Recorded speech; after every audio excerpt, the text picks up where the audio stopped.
Salut tout le monde. On aurait vite fait de ranger l'OSINT au rang de pratiques étranges, curieuses, voire même un peu déplacées. Et pourtant, chaque jour, des entreprises utilisent ce genre de service. Red Team, Pentest, surveillance de la concurrence, enquête de police. Mais comment exactement est-il possible d'exercer ce métier quand on flirte chaque jour avec les services secrets de l'État et l'illégalité? Installez-vous confortablement et bienvenue dans CyberTalk.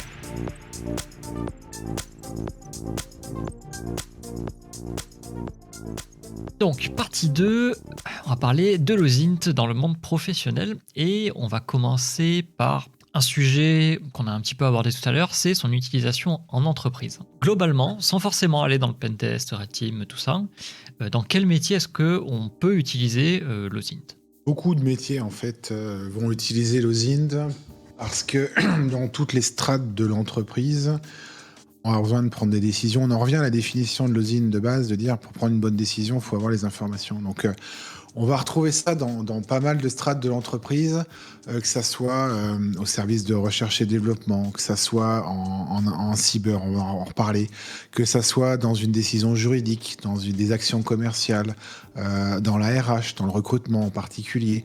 Il y a dans la plupart des grandes entreprises, dans tous ces services, il va falloir obtenir de l'info pour pouvoir prendre des décisions. Donc ça, c'est d'une manière générale dans les entreprises privées, de toute façon, la collecte d'informations, elle est en place. On va après retrouver dans le monde, alors c'est le monde professionnel, même si c'est le monde du public, mais on va retrouver de l'OSINT dans tout ce qui est lutte. Alors lutte, criminalité, antiterrorisme, militaire, recherche de personnes disparues, services de police, etc. Dans tous ces milieux professionnels, on va traiter ce qu'on appelle les serious cases, donc les sujets humains.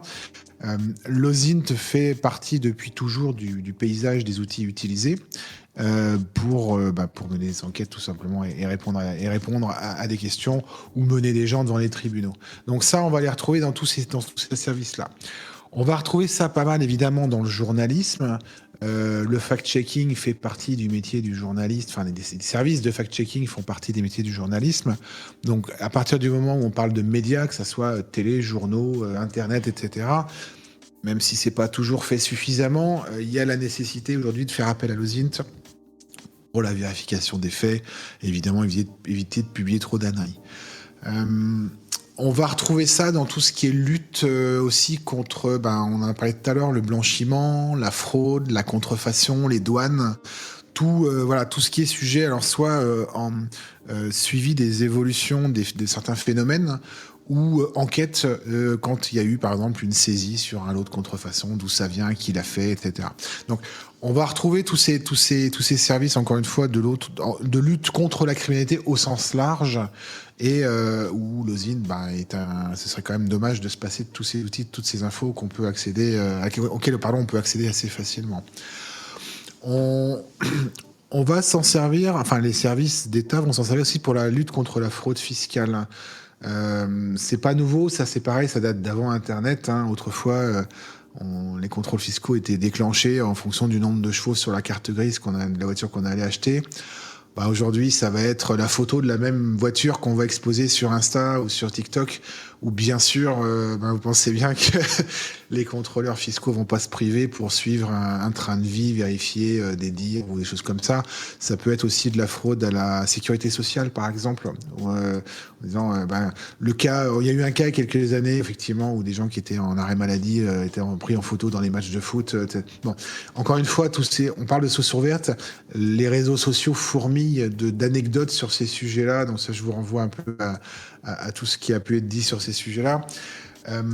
On va retrouver une utilisation plus précise aujourd'hui de l'OSINT. Alors, c'est un peu un parallèle avec le Red Team, mais pas tout à fait, qui consiste à dire que pour comprendre les risques qui menacent une entreprise, par exemple, il faut comprendre les risques qui peuvent être inhérents aux personnes clés de l'entreprise. C'est-à-dire que quand on est responsable de sécurité informatique, quand on est responsable financier ou responsable des ressources humaines dans une entreprise, les données personnelles de ces personnes, et là je ne parle pas de collaborateurs d'entreprise, mais bien de personnes, vont potentiellement être utilisables pour nuire potentiellement à l'entreprise. C'est-à-dire que je dis n'importe quoi, je suis DRH, j'utilise toujours le même mot de passe, je caricature, hein, mais c'est ça. Et je vais quelque part exposer la prédictibilité de mon mot de passe sur les réseaux sociaux au travers de mes goûts. Et je présente un danger potentiel à l'entreprise. Je suis, j'en sais rien, je suis assistant ressources humaines et j'étale le fait que j'ai des problèmes d'argent sur les réseaux sociaux. Je suis un vecteur d'attaque potentielle sur l'entreprise à travers la corruption, par exemple. Donc, il y a une liaison étroite entre le risque de l'entreprise, les données personnelles des collaborateurs qui la composent et l'exploitation malveillante qui peut en être faite. Donc on va retrouver ces mêmes travers en cyber où on va utiliser une recherche de vulnérabilité pour trouver un outil qui va nous permettre d'accéder à un système informatique. Ça marche pareil pour l'OSINT. On va trouver un angle d'attaque sur une personne à travers une exposition de données personnelles et on va s'en servir pour nuire à l'entreprise. Alors ça peut être pour piquer une information, ça peut être pour faire de la diffamation, ça peut être pour... Il y a plein de manières de nuire à une entreprise ou une entité publique, hein. Ça marche aussi pour les entités d'État. Mais aujourd'hui, la compréhension des données OSINT qui gravitent autour des collaborateurs clés de l'entreprise est un moyen pour l'entreprise de se protéger globalement contre les dangers de la concurrence, de la malveillance. Ça peut être l'ancien collaborateur qui s'est fait licencier, ça s'est mal passé, etc. Voilà. Donc, connaître l'empreinte OSINT d'une entreprise fait partie aujourd'hui, devrait en tout cas plus faire partie aujourd'hui de moyens de se protéger en disant, quand je connais les risques, quelque part, j'ai fait la moitié du travail de la protection. Je peux mettre en place des procédures si jamais tel événement se produit, etc. etc. Donc, OSINT, oui, à tous les niveaux de l'entreprise, dans sa performance commerciale, à travers, alors on appelle ça de l'espionnage industriel, de la veille techno, il y a plein de termes un peu hypocrites sur le sujet, mais on va dire de la performance commerciale de l'entreprise et aussi sa protection à travers ses collaborateurs. Donc oui, l'OSINT, on la retrouve aujourd'hui à tous les niveaux dans toutes les entreprises et plus elles sont dans le numérique, plus elles y sont, forcément, elles en sont proches.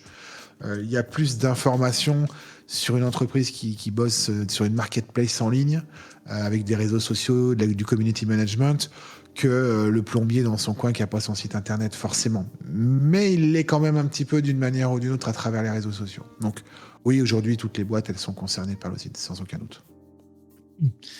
Alors, on va essayer d'aller un petit peu plus précisément maintenant dans un sujet qui nous tient à cœur. Est-ce que tu pourrais nous parler de l'OSINT en pentest et après ça aussi de l'OSINT plus spécifiquement en Red Team? Est-ce que c'est utile? Pourquoi et comment? En pentest, on respecte des méthodologies, exactement comme en OSINT. Je crois qu'il y a un de vous deux qui a passé le OSCP il n'y a pas très longtemps. J'ai fait ma petite enquête avant de venir. Exact. Ouais, la première phase de ce qu'on appelle la reconnaissance dans les pentests, alors qu'elle soit d'abord passive sous la forme d'OSINT, c'est-à-dire qu'évidemment on va se documenter avant d'attaquer une boîte et de faire comme un malade, on va regarder les technologies utilisées par les salariés qui travaillent dans la boîte, hein. Ça fait partie des approches qu'on fait assez régulièrement. Donc bien sûr, la reconnaissance passive OSINT, elle va permettre de gagner du temps derrière sur toutes les autres étapes du pentest. Donc ce serait dommage de s'en priver. On va avoir également une partie reconnaissance active. Là aussi, on peut se servir, on va parler de Shodan, qui est le plus connu des outils aujourd'hui de mapping TCP, mais ces outils permettent quelque part de faire très vite des choses qu'on faisait un peu plus lentement avec des outils en direct, de ne pas faire de bruit parce que quelque part le boulot a déjà été fait par ces outils. Donc se servir de Shodan aujourd'hui, c'est de l'OSINT, c'est une source ouverte, ce sont des données collectées. Alors, encore une fois, Shodan fait comme Google, hein, c'est un cache. Ils sont allés scanner, ils ont fait une action offensive considérée aujourd'hui comme un acte illégal quand on n'est pas mandaté pour le faire. Mais ils font du caching et dans les pays où sont exploités Shodan, ce n'est pas illégal. Donc on va quelque part utiliser des sources ouvertes. On est en information grise. On ne sait pas trop si ces informations aujourd'hui sont exploitables ou pas. Mais bien sûr, on va éviter, dans le but d'être le plus discret possible, l'OSINT passif fait partie des trucs qu'il faut utiliser en pentest aujourd'hui. Et puis j'ai envie de dire, À la seconde où on commence à rechercher une CVE ou une vulnérabilité sur un système, on fait déjà de l'OSINT. Aller faire une recherche sur une CVE, c'est une recherche en source ouverte. Donc, en fait, à toutes les étapes du pentest, on va retrouver une part d'OSINT. En énumération passive-active, quand on fait de la recherche de footprint, là aussi, on va rechercher une CVE, un truc, une technique, une méthodo, c'est de l'OSINT. Exploiter une CVE, c'est de l'OSINT, on va regarder comment elle marche, voir s'il n'y a pas un POC qui a été sorti ou une méthode d'exploitation, c'est de l'OSINT.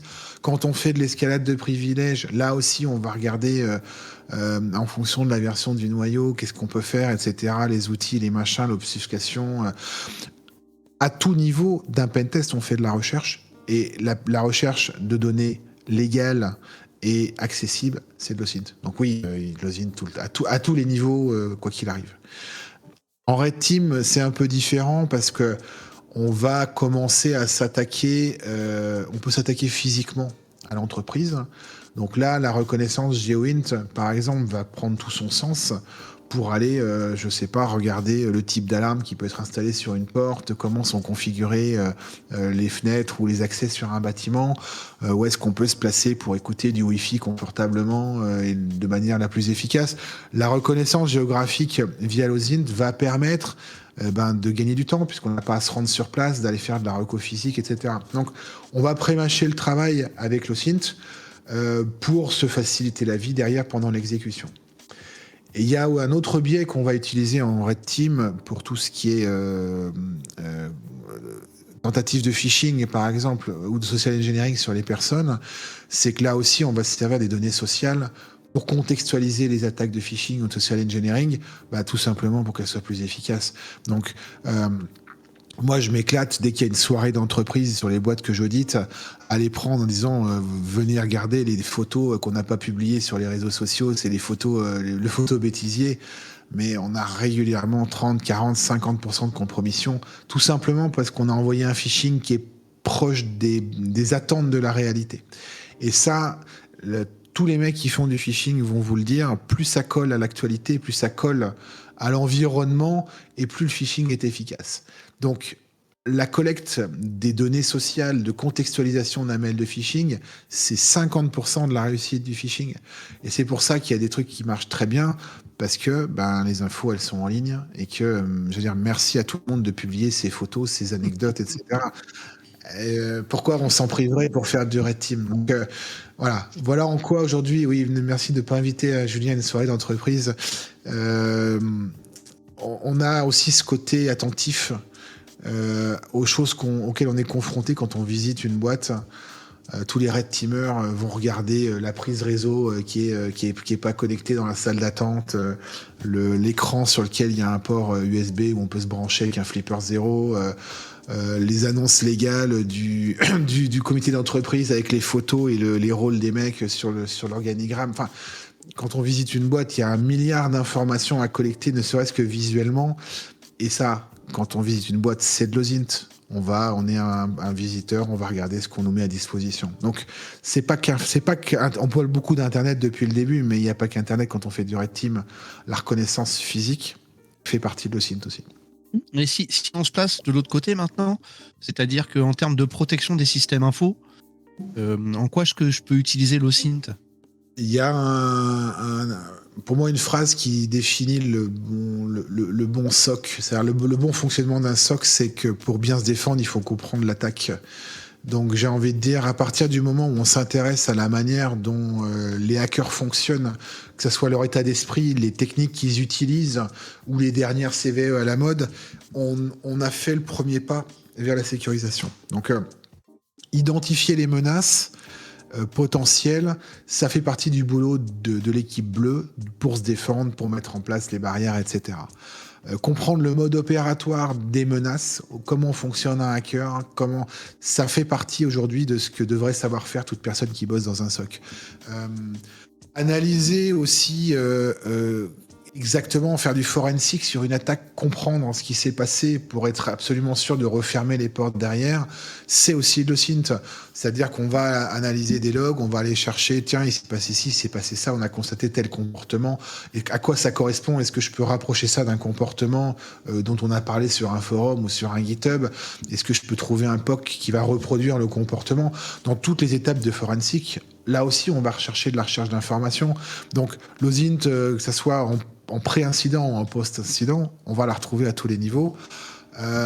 Et puis, des fois, on est amené à faire des enquêtes sur un hacker qui vient de défoncer une machine. Donc, l'enquête, elle est, avant d'être portée par des autorités, elle peut aussi être faite en interne.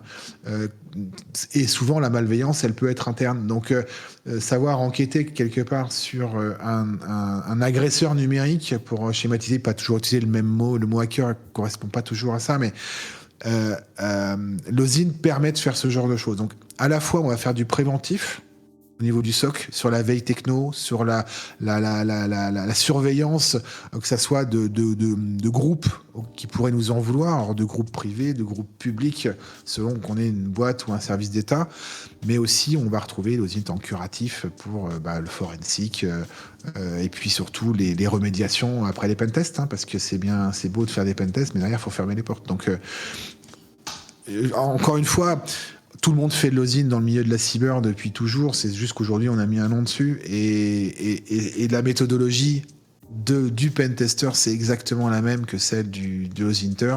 On trouve des pivots, on s'appuie dessus, on fait de la propagation et on cherche des nouvelles informations. C'est la même chose. D'ailleurs, la plupart des hackers aiment l'OSINT parce qu'ils y sont à l'aise, et c'est pas un hasard. Alors ouais, c'est curieux. Ce que tu viens de dire justement, que le fait que l'OSINT maintenant porte un nom, mais en fait est utilisé depuis longtemps.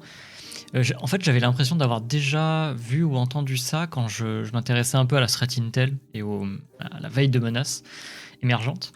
T'avais pas mal de ces phases d'enquête publiques, ou voire sur le dark web, sur des forums un peu shady, etc., pour aller chercher les nouvelles menaces, les nouvelles façons de faire, etc. Donc ça fait écho avec ça. Si on va un petit peu plus côté... Alors, on sort un peu de la sécurité. On retourne vers des entreprises, entre guillemets, classiques. Côté commercial, est-ce que c'est quelque chose qui s'utilise de surveiller par exemple, ses concurrents, les nouveaux produits, les nouvelles façons de faire, les nouveaux peut-être brevets qui sortent, tu vois, ce genre de choses-là? Ou même aller un petit peu plus loin, trop loin des fois. Et... alors, si ça existe, et bon, je sais déjà que ça existe un petit peu, quelle est la limite justement avec de l'espionnage industriel là-dessus?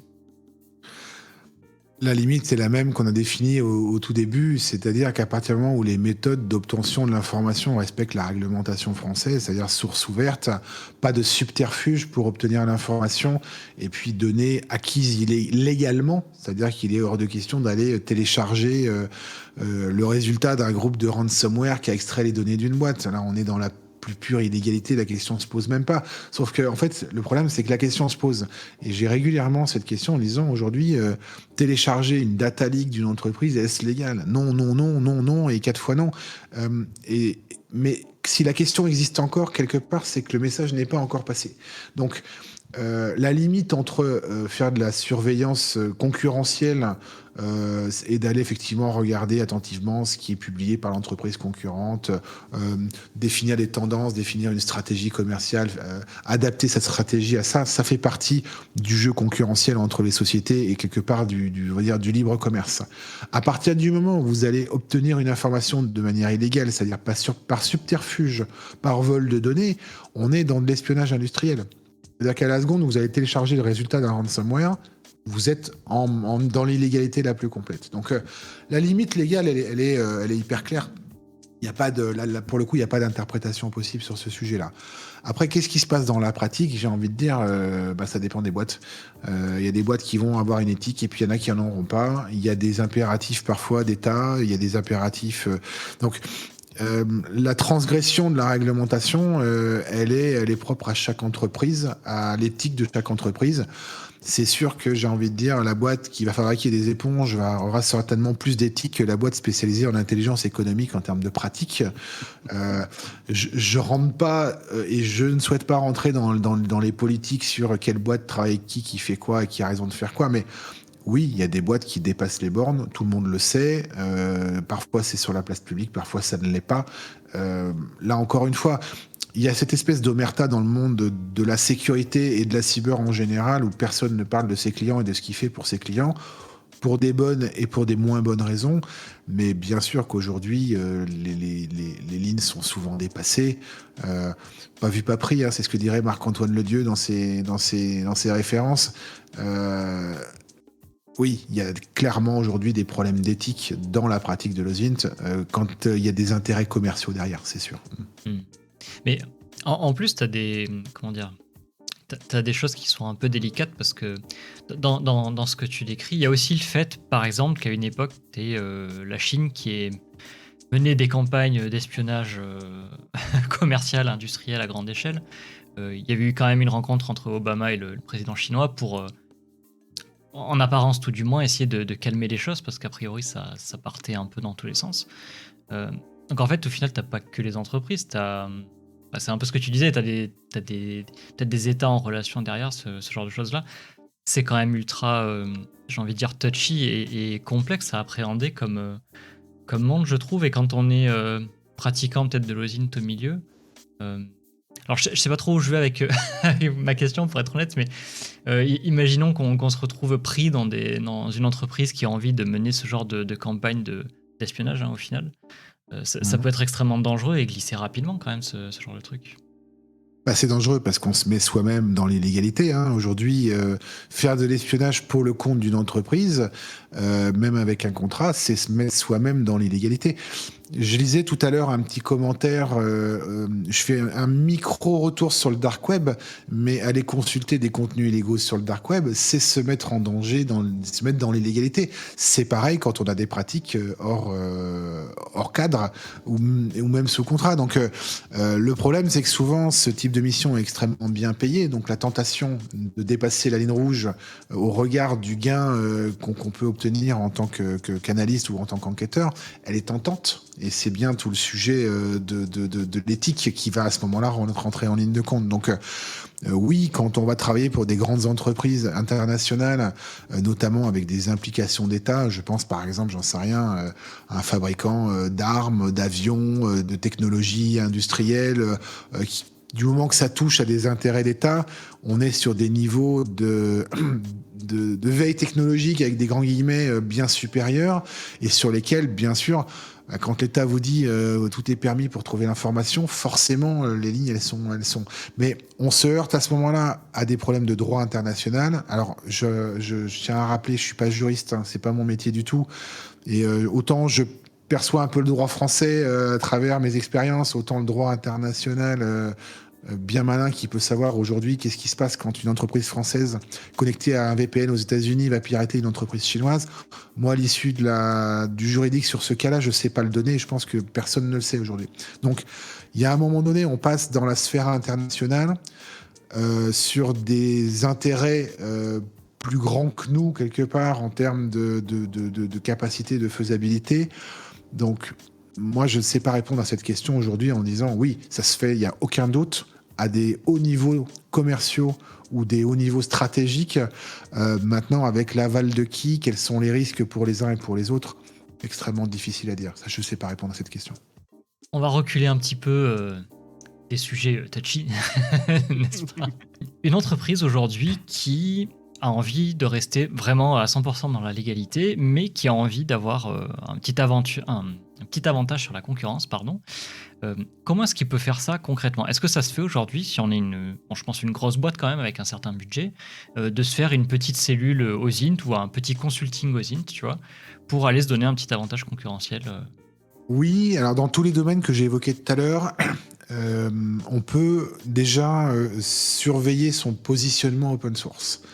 c'est-à-dire en termes déjà de se protéger d'éventuelles agressions extérieures à l'entreprise, de dire on va surveiller en permanence, alors via un service interne ou via une entreprise qui pourrait le faire pour nous, il en existe plein, de dire quelle est aujourd'hui mon empreinte numérique et surtout comment je peux m'assurer d'en être averti si jamais elle change.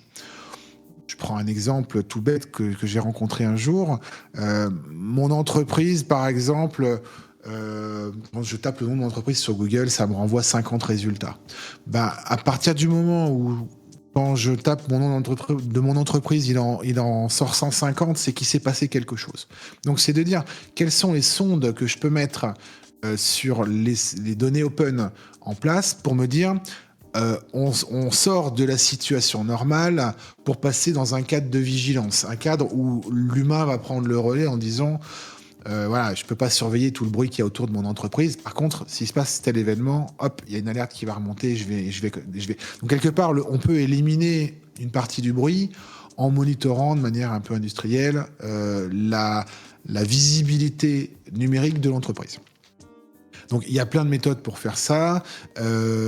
En particulier, on peut se protéger, par exemple, du SEO jacking. Ça veut dire le fait de se faire dézinguer au niveau de Google en termes de SEO, parce que certaines personnes vont monter des copies de sites internet avec des contenus identiques pour nuire, en fait, à la visibilité SEO d'un site internet. Ça surveille ça, par exemple.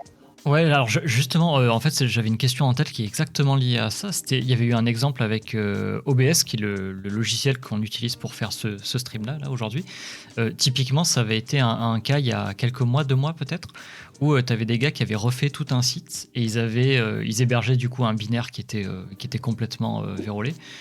Et tous les mecs en fait qui voulaient faire du stream téléchargeaient ce truc-là et ils se noyautaient leur PC en 2 secondes, quoi. Et ça a été extrêmement efficace. Hein. Oui, bien sûr. Et puis en plus, c'est destructeur pour la partie référencement. Enfin, il y a plein de conséquences à faire ce genre de choses. La perte d'image, de réputation. Enfin, je veux dire, c'est bien sûr des attaques. Alors, est-ce que c'est de l'attaque concurrentielle? Est-ce que c'est autre chose? Déjà, après, il faut mener des enquêtes pour le savoir. Mais en surveillant ce genre de choses, en se rendant compte, par exemple, que le nombre de liens entrants est en diminution ou en augmentation par rapport à une norme, on peut parfois anticiper ça. Et quelque part, la surveillance des données OSINT permet de faire attention à ça. Surveiller, par exemple, les dépôts de noms de domaine pour éviter le typo-squatting et d'éventuels futurs de campagnes de phishing, ça permet parfois de réagir avant même que les clients ou les collaborateurs reçoivent un mail. Donc, l'espèce de vigilance sur les données publiques liées à l'entreprise vont servir à anticiper un risque et quelque part peut-être déclencher des procédures avant même que l'incident se produise. Donc ça, c'est hyper important aujourd'hui pour les boîtes qui ont une vie numérique. Après, d'un point de vue strictement commercial, protéger ses secrets et suivre les secrets des autres si jamais ils sont malencontreusement fuités de manière légale, encore une fois, oui, bien sûr, ça permet de prendre des décisions commerciales, stratégiques, savoir que telle personne va être sur un salon et pas sur un autre, ça permet par exemple d'optimiser sa visibilité ou sa performance ou de rentabiliser un investissement commercial sur... Tiens, je vais peut-être pas lancer ma campagne de pub en même temps que le concurrent sur les mêmes villes. Des fois, c'est aussi bête que ça, la décision, mais pour avoir cette information, c'est parfois l'OSINT qui peut y répondre. Donc, oui, bien sûr, dans la performance et la protection de l'entreprise, l'OSINT devrait aujourd'hui être considéré comme plus l'entreprise est grosse, plus le service d'OSINT interne se justifie. Et la difficulté qu'on va rencontrer, on va certainement en parler après, c'est de dire on fait pas de l'OSINT en commercial comme on fait de l'OSINT en informatique, comme on fait de l'OSINT en stratégie. Et la difficulté d'avoir un service OSINT interne dans une entreprise, c'est que on va avoir des généralistes, mais on va pas forcément avoir cette capacité d'analyse qui va être nécessaire derrière. Et on se rend compte de plus en plus que il est possible dans l'avenir du métier de l'OSINT que le métier se sépare un petit peu en deux, en disant il va y avoir d'un côté les collecteurs d'informations qui vont être techniquement très bons, et derrière les analystes d'informations qui vont quelque part être étroitement liés au métier. on a souvent ça aussi dans le Rance, où on va avoir les gens qui vont être super spécialisés pour aller chercher l'info, et puis derrière, on a des analystes qui vont faire le boulot d'analyse. Parce que c'est pas le même métier, c'est pas le même état d'esprit toujours. Donc, ce qu'on demande à nos Inter aujourd'hui, dans les bonnes pratiques, de dire on fait les deux. Je me demande si dans un avenir plus ou moins proche, il n'y aura pas deux métiers qui vont émerger, parce que le métier de la collecte va se complexifier, le métier de l'analyse aussi. Et puis, comme il y avait autrefois, tout le monde était full stack il y a 10 ans, puis aujourd'hui, c'est quand même compliqué de dire que les mecs savent tout faire très bien, quoi. Et ça va être pareil pour l'osine, je pense que le métier va se complexifier. Et du coup, la cellule interne dans l'entreprise, pour revenir à ta question, Nicolas, à la fois, c'est un avantage parce que ça permet de l'avoir en permanence, puis ça coûte moins cher que faire appel à des boîtes externes. Mais le problème, c'est l'évolution de la vision, l'adaptation à de nouvelles problématiques et le côté un peu sclérose. Donc, il faut que ces petits services évoluent avec l'OSINT, comme peuvent le faire les SOC ou donc la veille technologique fera la différence, quoi. Donc, ce serait bien aujourd'hui que ça devienne un vrai métier. On revient à ce que je disais tout à l'heure. Ouais. Mais, et donc, toi, si tu devais conseiller à certaines entreprises de mettre en place un système d'OSINT dans leur boîte, qu'est-ce que tu leur conseillerais concrètement, quoi? Enfin, sur une grosse boîte, quand tu parles d'un système interne d'OSINT, est-ce que tu séparais directement les analystes des collecteurs d'infos? Comment t'organiserais ça, toi, perso? Je reste assez persuadé que c'est plus facile d'apprendre l'OSINT à quelqu'un qui connaît son métier que le contraire, c'est-à-dire d'apprendre le métier à quelqu'un qui connaît l'OSINT. Donc, c'est là que la formation et la pédagogie sur le sujet prend tout son sens. C'est que je prends n'importe quoi, supposons une boîte qui bosse dans, je dis n'importe quoi, les microprocesseurs. Faire de l'OSINT sur la concurrence des microprocesseurs, c'est plus facile d'apprendre l'OSINT que l'électronique, on va pas se mentir. Donc, il y a un moment donné, il faut savoir par où prendre le sujet en fonction de la complexité de son métier. Est-ce qu'aujourd'hui on trouve des mecs qui sont capables d'apprendre l'OSINT dans le monde du microprocesseur? Si on reste sur la même image, est-ce qu'il y en a beaucoup? Est-ce que ça intéresse des gens qui bossent dans le microprocesseur? C'est une autre question. Donc, et à un moment donné, il y a aussi la pénurie de talent ou de compétences d'une manière générale dans le monde de la cyber, et l'OSINT aussi, où il faut simplement trouver quelqu'un qui sache faire, tout simplement. Si c'est pas faire, comment le former? Donc les sujets de dire comment sélectionner un bon profil qui va faire de l'OSINT, et comment identifier une compétence, une éthique, une bonne pratique, c'est des questions sur lesquelles on est en plein dedans. C'est qu'aujourd'hui il n'y a rien pour aujourd'hui dire tel OSINTer il est compétent, ou tel OSINTer, alors oui, il va être compétent dans un domaine, mais un mec qui est super bon dans le militaire, il sera peut-être super nul dans le monde de l'économie. Donc je veux dire, à un moment donné, on peut pas demander à tout le monde de savoir tout faire, c'est juste pas possible. Donc le tronc commun de savoir faire une recherche OSINT et une analyse, c'est une chose. L'application à un métier, c'en est une autre. Donc oui, c'est dur aujourd'hui, je pense, de recruter des gens qui vont être performants dans ce... Et c'est un métier qui n'existe pas, donc tout est à imaginer, à construire. Donc pas simple. Les conseils que je donnerais aujourd'hui, c'est... il faut quelqu'un qui comprenne les tenants et aboutissants de pourquoi il fait de l'OSINT. On ne fait pas de l'OSINT pour faire de l'OSINT. On fait de l'OSINT parce qu'on doit protéger une entreprise, parce qu'on doit donner une performance, parce qu'on doit rendre un service public, parce qu'on doit répondre à des questions d'enquête. Il y a une raison pour laquelle on fait de l'OSINT. Et si on a des gens qui font de la recherche pour faire de la recherche, j'ai envie de dire, ça aboutira pas à grand-chose, quoi. Voilà. Comprendre pourquoi on le fait, je pense que c'est ça le cœur de la création d'un service dans une entreprise. Ça, c'est hyper intéressant parce que c'est vrai qu'il n'y a pas vraiment de métier à part entière en soi OSINTer, quoi. Et de ton point de vue, quelles compétences il faudrait pour devenir OSINTer? Alors, quand je parle de compétences, c'est compétences à la fois techniques et aussi un peu savoir-être, des compétences non techniques. Qu'est-ce que je dois développer pour éventuellement parvenir un jour à un métier d'OSINTer? J'ai commencé par les soft skills, contrairement à ce qu'on fait sur un CV. La première compétence, c'est la méthodo. Je pense qu'on l'a répété depuis le début, je ne vais pas revenir dessus, mais c'est de dire, pour faire de l'OSINT, il faut comprendre comment ça marche, et il faut appliquer une méthodologie et la comprendre. Après, je pense que la culture générale, ça fait partie aussi des compétences à avoir dans l'OSINT, tout simplement parce que ce qu'on sait, on peut le vérifier, mais ça prend moins de temps que le chercher. Donc, je vais dire n'importe quoi, quand on fait de la GeoInt, connaître un petit peu les architectures du monde, des bâtiments, bah, ça peut aider. Donc tout ce qui, quelque part, va ouvrir l'esprit à aller plus vite dans les recherches va être bon à prendre. Donc la curiosité, pour moi, c'est la qualité numéro 1 et le skill numéro 1 à avoir quand on fait de l'OSINT. Le deuxième skill, c'est se tenir au courant, clairement. C'est suivre les bons canaux, suivre les bonnes personnes. Et c'est pas de c'est pas de l'autopromo, mais moi je suis plein de gens formidables. Et sans eux, j'aurais envie de dire tout ce que je peux publier sur les réseaux sociaux, ça n'existerait pas. Donc c'est trouver les bonnes sources de culture générale sur le sujet de l'OSINT et sur le sujet qu'on traite en particulier. Pour moi, ça fait partie des compétences à avoir. Et chercher de l'info, enfin, se tenir au courant de l'info et monitorer l'info, c'est une compétence. Hein, ça s'acquiert aussi. Ça, c'est pour les soft skills.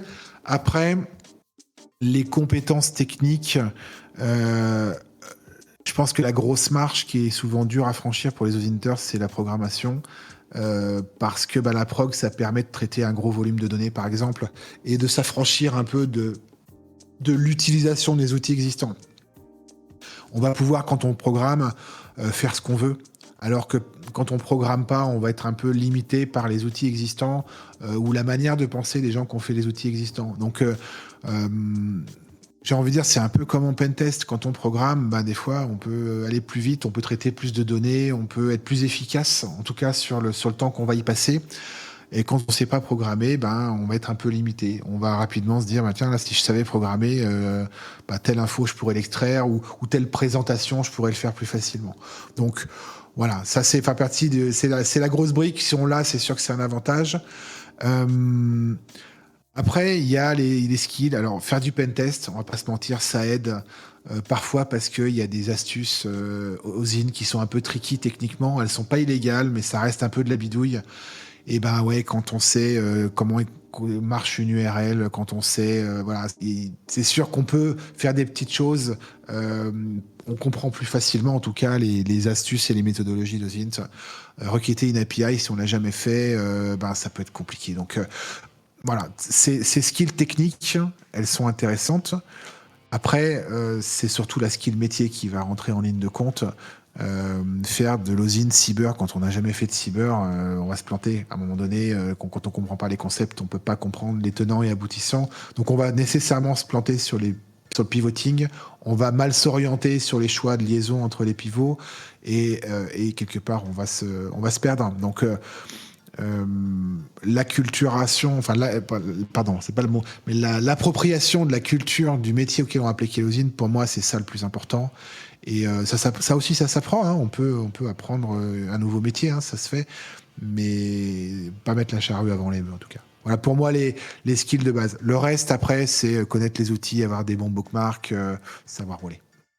Question peut-être bête, mais tout à l'heure tu parlais de programmation et de traitement de données, etc. Est-ce que c'est pas une des bases du boulot de data analyst, par exemple? Est-ce qu'il y a un pont qui se fait avec cette partie de la programmation ou pas forcément? Clairement, quand on va récupérer des dizaines ou des centaines de milliers de lignes sur une requête, sur un moteur, et qu'il va falloir éliminer le bruit ou retrouver l'information ou la croiser, quelque part, la programmation va faire ce travail-là. Il nous arrive parfois de récupérer des contenus de source avec du texte à la ligne, etc. Celui qui sait faire une expression régulière, il sera plus à l'aise que celui qui sait pas faire, tout simplement pour isoler l'information ou être capable de la présenter d'une manière visible, que ce soit à destination de son rapport ou pour une réutilisation derrière. Donc, le travail d'une info, sa repréparation pour le cycle suivant, quand on fait un peu de prog, quand on maîtrise la data analyse, quand on sait faire une base de données, quand on sait faire une requête SQL, restructurer une data, bien sûr qu'on va être plus propre et qu'on va gagner du temps. Donc oui, le mec qui fait du SQL, il ira plus vite parce qu'il sait réinjecter des données dans une base, les retrier, utiliser les fonctions d'un système de base de données pour derrière sortir des infos. Il y a un outil que j'aime beaucoup, on en parle pas mal, qui s'appelle Overpass Turbo, je pense que vous en avez certainement entendu parler, qui permet de faire de la GeoInt, pas en programmant, mais en combinant des critères. des critères. Voilà, donne-moi l'endroit qui est à moins de 100 mètres d'une rue pavée et à plus de 300 mètres d'une tour de plus de 300 mètres. Un espèce de système d'un moteur qui est très technique, qui est assez inaccessible quand on ne connaît simplement pas la logique binaire des conditions et où. Eh ben, ces outils sont juste inutilisables pour quelqu'un qui n'a pas cette culture du numérique, sans parler de programmation. Donc, il y a des outils qui sont pas accessibles quand on n'a pas un background technique, parce que simplement, les concepts utilisés par ces outils, ils sont pas acquis. Donc, on se prive souvent d'outils, et souvent, c'est les outils les plus puissants. Donc, c'est un peu dommage, quoi. Voilà. Mais oui, on va retrouver les mêmes traitements de data en data analyse, en BI, en big data, que du moment qu'on a un fort volume, on a nécessité à un moment donné d'industrialiser. Quand on récupère 30 000 photos et qu'il faut analyser des contenus, il y a celui qui sait programmer un algorithme de reconnaissance et puis il y a celui qui ne sait pas. Et je vous laisse deviner lequel va arriver au bout de son enquête, quoi. Ouais, forcément. C'est marrant ce que tu dis sur le côté compétence. Alors peut-être qu'on creusera un petit peu plus en dernière partie avec les médias, mais je ne sais pas si tu regardes un peu ce qui se fait côté divertissement sur Twitch ou autre. On voit beaucoup d'activités sur, comment ça s'appelle, GeoGuessr par exemple. Donc c'est une version jeu pur et dur de la GeoInt. Est-ce que typiquement un mec comme Antoine Daniel qui se bute sur du GeoGuessr comme ça et qui est capable de te sortir quand même pas mal de choses de son chapeau, est-ce que ce sont des personnes qui auraient des compétences rapidement en OSINT, ou est-ce que tu as quand même une distance entre le fait de jouer avec GeoGuessr et puis le GeoInt, tu vois, typiquement? Toute pratique intellectuelle autour de la recherche va forcément contribuer à un moment donné à créer un état d'esprit. À partir du moment où, quand on trouve une info, on a ce réflexe de la remettre en doute ou d'aller chercher un peu plus loin que ce qu'on voit au premier plan et de regarder ce qu'il y a à l'arrière-plan d'une photo, on se met déjà dans l'état d'esprit de trouver une information au-delà de l'apparente visibilité de la chose. Donc oui, moi je pense qu'aller sur GeoGuessr, c'est un excellent premier pas. Faire des chasses au trésor, c'est très bon aussi pour l'intellect et pour la réflexion. Moi, je connais plein de hackers qui adorent les chasses au trésor. Moi, je fais des escape games. Je trouve que le principe de l'escape game est tout à fait dans le côté OSINT, hacking, pen testing. Tout ça est lié dans la méthode de réflexion, de dire je vais remettre en cause ce que je vois pour aller comprendre ce que je ne vois pas. Et bien sûr, GeoGuessr, c'était des premières initiatives OSINT qui existaient en ligne. Et c'est super que ce genre de choses se soit développé. Simplement, c'est un peu réduit par rapport au potentiel général de la discipline aujourd'hui. Donc, ça trouvera ses limites, tout comme on trouve ses limites sur les plateformes comme Hack the Box, où d'un moment, voilà, on est dans des cas idéaux, dans des trucs un peu storytellés, donc, on va en trouver les limites, mais pour démarrer, c'est super. Il ne faut pas se priver de ce genre c'est du contenu hyper riche et fourni gratuitement. Je veux dire, ce serait quand même dommage de passer à côté, quoi. Ok. Alors, concrètement, côté formation, certification, alors tu nous parlais un peu de tout ce qui était école, etc. Au début, mais côté formation, certification pro, est-ce qu'il y a des choses qui existent si moi, là, demain, j'ai envie de me convertir, de m'intéresser à l'usine de façon pro? Est-ce que c'est trop embryonnaire? Qu'est-ce qui existe? Il n'existe pas beaucoup de choses. C'est vrai que embryonnaire, c'est pas le mot, mais on va dire en devenir, parce que bon, le sujet est quand même aujourd'hui un peu dans la tête de tous les gens qui s'y intéressent. On va avoir en certification, déjà, il n'y a rien aujourd'hui de reconnu privé, public, nationalement. Il y a des certifications de quelques entreprises privées, de quelques écoles qui vont donner de la certification, mais qui, je veux dire, n'engagent que. C'est un peu le problème aujourd'hui de la non-reconnaissance de la chose. Je veux dire, c'est un petit peu comme en pentest. Aujourd'hui, en pentest, il y a le CEH, il y a l'OSCP, il y a quelques normes, etc. Mais aujourd'hui, il n'y a pas de certification française, par exemple, pour le pentest. Ça n'existe pas. C'est bien dommage, d'ailleurs. Et l'OSINT, c'est un peu pareil. Donc, le sujet de la certification est un truc sur lequel on travaille, nous, au niveau d'OSINT. On ne se cache plus aujourd'hui du sujet. C'est de dire, On aimerait bien pouvoir mettre en place un examen, un petit peu à l'OSCP, pourquoi pas, en disant un examen pratique avec derrière un rapport d'analyse, voire une soutenance orale. Là, j'ai envie de dire, soyons fous, faisons un truc de qualité et qui vaut quelque chose à la sortie. Donc on réfléchit très, très, très, très sérieusement sur ces sujets-là. En termes de formation, il y a plus de choses. Il y a des formations en ligne, il y a des formations gratuites, des formations payantes. L'AFP a sorti un MOOC qui est très bien fait d'ailleurs sur l'osine dédié au journalisme. Je sais qu'Open Facto aussi donne des formations orientées journalisme. Donc ça, mais on est encore sur des formations orientées métier. Et c'est très bien parce que c'est l'usage final, ça va être dans le cadre d'un métier. Aujourd'hui, il n'y a pas, à ma connaissance, de formation généraliste aux INT multimétier, parce que je pense que c'est un contenu pédagogique qui est compliqué à mettre en place. Il existe des cursus qui vont se mettre en place dans certaines écoles dans les prochaines années. Je sais qu'il va y en avoir une au CNAM l'année prochaine. Va y en avoir une. Il y en a à l'IHEDN de plus en plus, par exemple, en termes il y a des sessions sur l'OSINT dans des écoles comme ça. Mais c'est pas certifiant aujourd'hui, c'est juste de la formation. Donc il y a plein de choses à faire encore dans le domaine de la pédagogie. Il est un peu tôt pour en parler. Je publierai sur ce sujet-là dans quelques jours, quelques semaines, mais il y a des actions aujourd'hui qui sont en cours avec le ministère de l'Éducation sur ces sujets-là. Voilà, j'ai envie de dire, restez connectés, je vous en parlerai en temps utile. C'est un peu tôt. Justement, c'est quelque chose qu'on n'a pas vraiment encore abordé, parce que c'est pas traité à l'école, je veux dire, avant les écoles cyber non plus, l'OSINT. Et aujourd'hui, si moi je veux me former à l'OSINT, alors de façon saine, si je peux dire, c'est-à-dire de façon éthique et légale, et d'avoir quelqu'un qui me dirige, ou quelques personnes qui me dirigent dans la bonne direction, comment est-ce que je peux faire? Est-ce que tu peux nous donner des sites, des serveurs Discord, une communauté à suivre? Est-ce qu'il y a des vidéos que tu conseilles, des livres à lire? Alors, je vous conseille d'aller voir une communauté. Je pense que le meilleur moyen de démarrer, c'est de démarrer entouré. Alors que ça soit OSINT.fr, que ça soit Open Facto, que ça soit Projet Fox, que ça soit la EGE, que ça soit osint.eu. J'ai envie de dire, je pense que le principe de travailler en communauté est essentiel dans la progression, l'apprentissage et la progression. Après, il faut aussi être conscient que dans une communauté, tout le monde n'est pas à disposition en permanence, que les intérêts de pratique de l'OSINT ne sont pas toujours les mêmes. Je vois passer OSINT Dojo, oui c'est vrai que sur Twitter, OSINT Dojo est très suivi. Il y a des sources aujourd'hui intéressantes, que ce soit sur Twitter, que ce soit sur LinkedIn, que ce soit sur les Discord. Donc j'ai envie de dire, si je dois vous en donner deux, ça va être OSINT.fr parce que c'est la plus grosse et osint.eu parce que c'est la mienne. Donc voilà, c'est... Mais il y a plein d'autres. C'est bien légitime. Voilà. Non, mais je veux dire, voilà, à un moment donné, on a le sentiment de faire du bon travail, donc il n'y a pas de raison de ne pas en parler. Et on a un côté pédagogique. Après, il y a des gens à suivre. Là aussi, ça va dépendre encore une fois de ce que vous attendez, des informations que vous allez lire.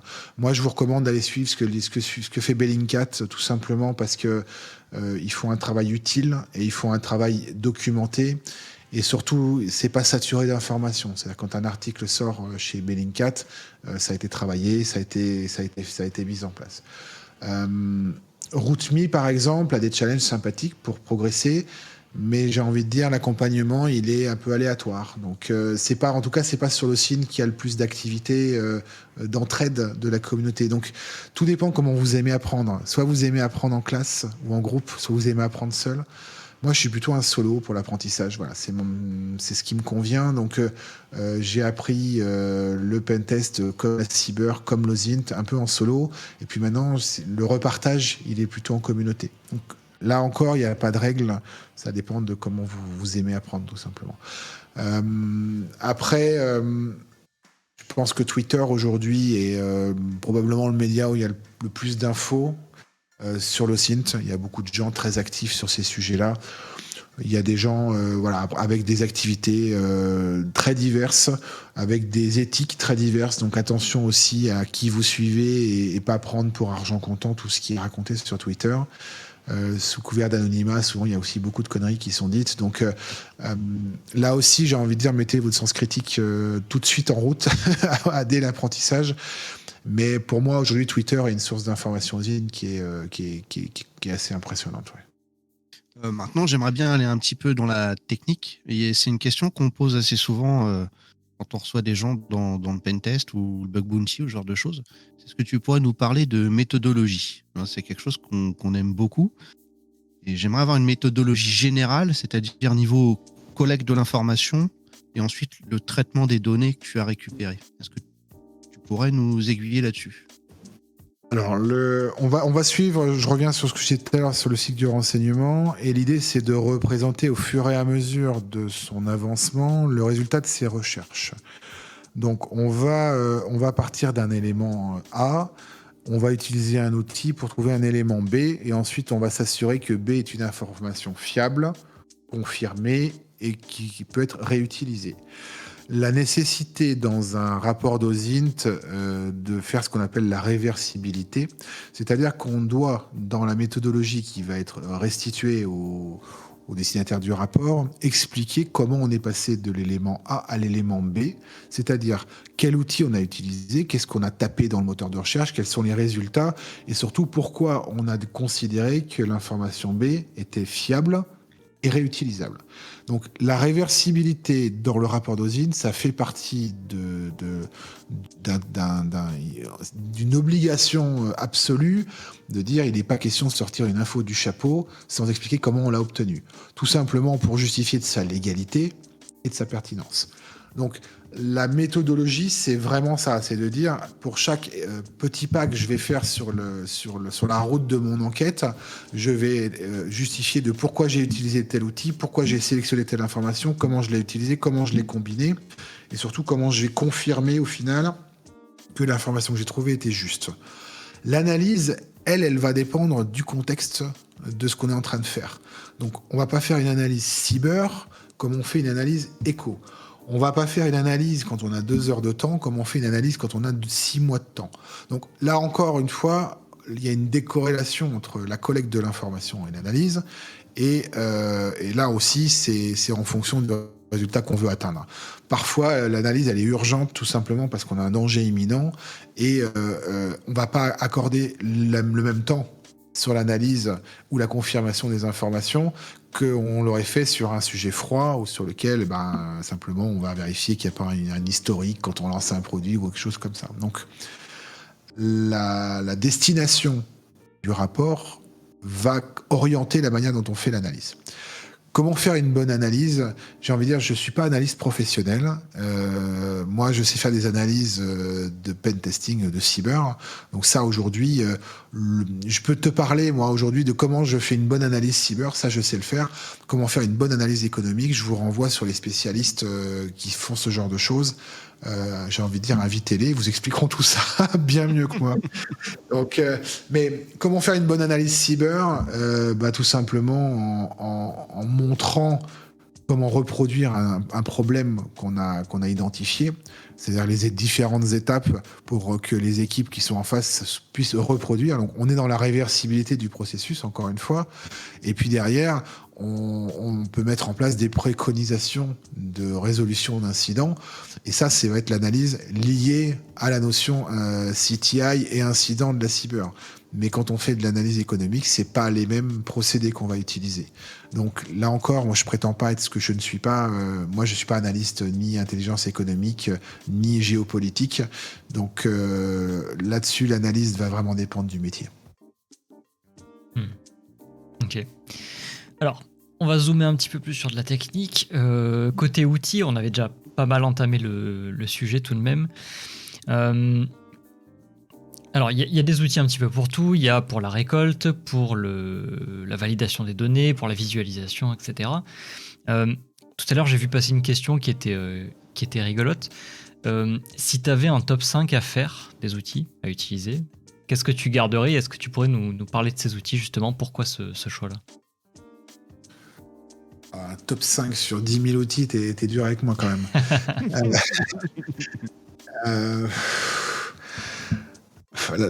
Je vais faire la même réponse que tout à l'heure. Là encore, ça dépend du métier dans lequel on va faire la recherche.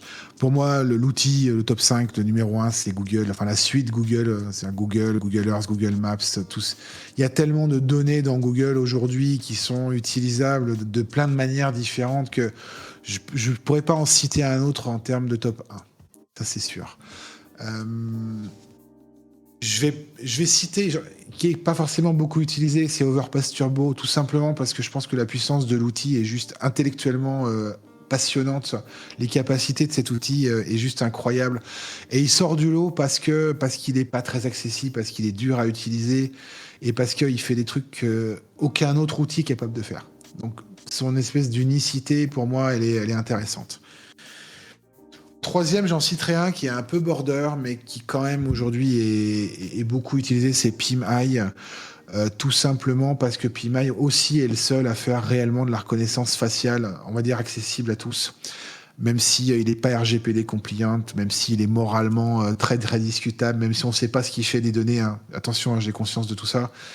Mais le produit, il est un peu nouveau, il est un peu unique, etc. Donc, il est payant aussi maintenant. Ouais, il est payant en partie. Alors, encore une fois, on a une partie des réponses sans payer, puis on en a une autre payant. Donc, il y a un modèle économique derrière, on va pas se mentir, etc. Donc, voilà. Celui-là, je peux le citer. Un autre que je vais citer, parce que c'est un produit français, Cocorico un peu aussi de temps en temps, c'est Epios. C'est un produit qui est développé par Sylvain Hagery, c'est aussi un des fondateurs d'Ozint.fr. Epios, c'est quand même intéressant parce que avant Epios, il fallait bidouiller les consoles des navigateurs pour obtenir les informations. C'était un petit peu tech. Epios a démocratisé un peu aussi la recherche sur email et sur numéro de téléphone. Et je trouve que l'outil est quand même plutôt sympa voilà, pour l'utilisateur qui est pas technique. Donc voilà, je le mettrai dans mon top 5 aussi parce que je l'aime bien. Après, des outils, il y en a tellement, c'est très très difficile à dire. Je vais citer Miro, qui est un outil de représentation graphique de carte mentale, aussi parce que tout simplement on a besoin de hiérarchiser ces données. Donc on n'est plus dans la collecte, on est plutôt dans l'aide à l'analyse. Et c'est des outils de carte mentale voilà, qui je trouve sont plutôt bien faits et qui donnent des résultats sympathiques. C'est le top 5, j'en ai fait 4, il manque encore un, c'est pas cool. Je suis curieux, t'as aucun outil j'ai envie de dire de framework, tu vois, style Maltego, t'as des Sherlock aussi, je crois, qui regroupent pas mal de trucs. Moi, je suis pas trop pour les frameworks. J'aimais pas les frameworks quand je faisais du dev. J'aime pas trop les frameworks quand je fais du hack. Et j'aime pas trop les frameworks quand je fais de l'osine. Donc, je considère que pour chaque problématique, il y a un outil ou une approche. Et je me méfie un petit peu des frameworks, justement pour ce côté un peu pensée unique, ou en tout cas approche unique, et qui empêche un peu la créativité dans les approches. Donc non, je suis pas fan de Maltego, parce que je trouve que ça renvoie trop de positif. Je suis pas fan de Metasploit, si on parle de tech, parce qu'il y a ce côté trop lissé qui me plaît pas bien dans le monde du hacking. Donc non, voilà, je suis pas fan. Il y a des produits qui font gagner du temps, ça c'est sûr. On va parler de Ghunt par exemple, qui vont permettre d'aller vite sur les enquêtes sur personne ou sur information personne. Mais bon, Shodan aujourd'hui est un produit aussi qui est juste incroyable en termes de dosing. Enfin, il y en a 10, il y en a 100. C'est compliqué. Ouais. Voilà. Moi, je vais m'arrêter là sur le top 5 parce qu'après il y en a tellement qui sont utiles. On peut pas faire un top 5 au-delà de ça, quoi. Ok, intéressant. Alors, qu'est-ce qu'on a ? On a des questions sur des API et de l'IA.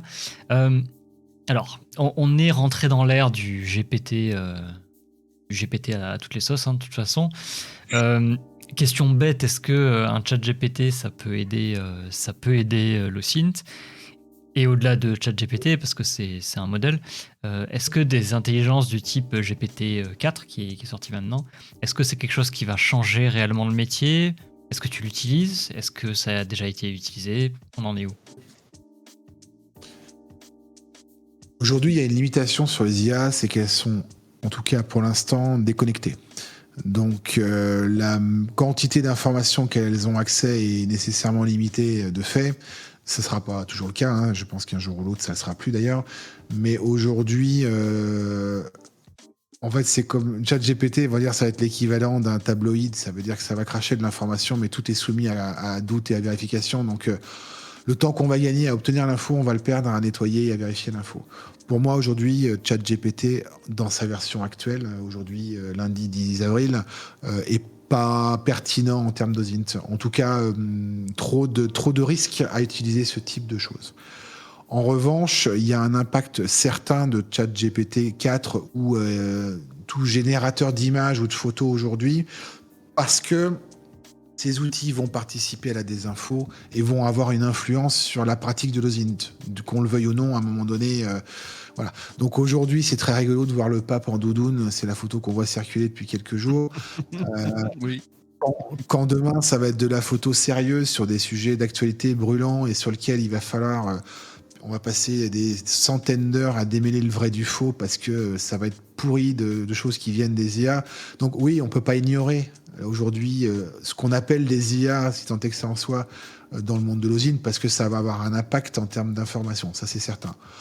Est-ce que demain, on pourra utiliser les IA pour faciliter des enquêtes OSINT ? Oui, je pense. Aujourd'hui, on pourra certainement, je sais pas, lancer une requête Shodan avancée avec une phrase en français sur une IA qui va se contenter peut-être de traduire la demande en expression technique. Du coup, ça va être on va favoriser quelque part l'accès à l'information. On va améliorer l'ergonomie d'accès à l'information et la facilité parce que l'IA va faire simplement le boulot de traduire la demande en français vers une demande technique. Aujourd'hui, je pense que si on demande à ChatGPT de nous faire une requête Overpass, ça doit fonctionner. Hein. J'ai déjà vu passer ça. Donc oui, ça va mâcher le boulot, ça va faciliter. Mais c'est pas ChatGPT qui va faire l'analyse. Ça, pour l'instant, en tout cas, il en est incapable. On est sur de l'algo, on n'est pas sur de l'IA. Hein. Enfin, faut pas se tromper sur ce qu'on est en train de vivre en ce moment. Hein. C'est pas intelligent du tout. Hein. Ouais. Juste une question. Tu as parlé de génération d'images là tout à l'heure. C'est vrai que je n'avais pas trop réfléchi, mais du coup, c'est un danger énorme pour le côté OSINT. Ça peut te flinguer complètement des recherches, tout ça. On a une autre partie de la tech qui avance pas mal aussi, c'est tout ce qui se passe côté blockchain. Est-ce que, alors je dérive complètement, hein, ça se trouve je délire complètement, mais est-ce que des technologies côté blockchain vont pas pouvoir nous aider avec des signatures numériques ou ce genre de choses-là, des signatures cryptographiques, pardon, vont pas nous aider justement à arriver à tracer un peu l'information? Et est-ce que le futur de l'OSINT, ça va être ça, d'aller tracer les signatures cryptographiques sur des images pour savoir si ça n'a pas été généré par un GPT, enfin Midjourney ou autre? Alors après, est-ce que tous les gens qui vont faire des photos légitimes vont prendre le temps d'aller signer leurs photos pour les soumettre à la blockchain ?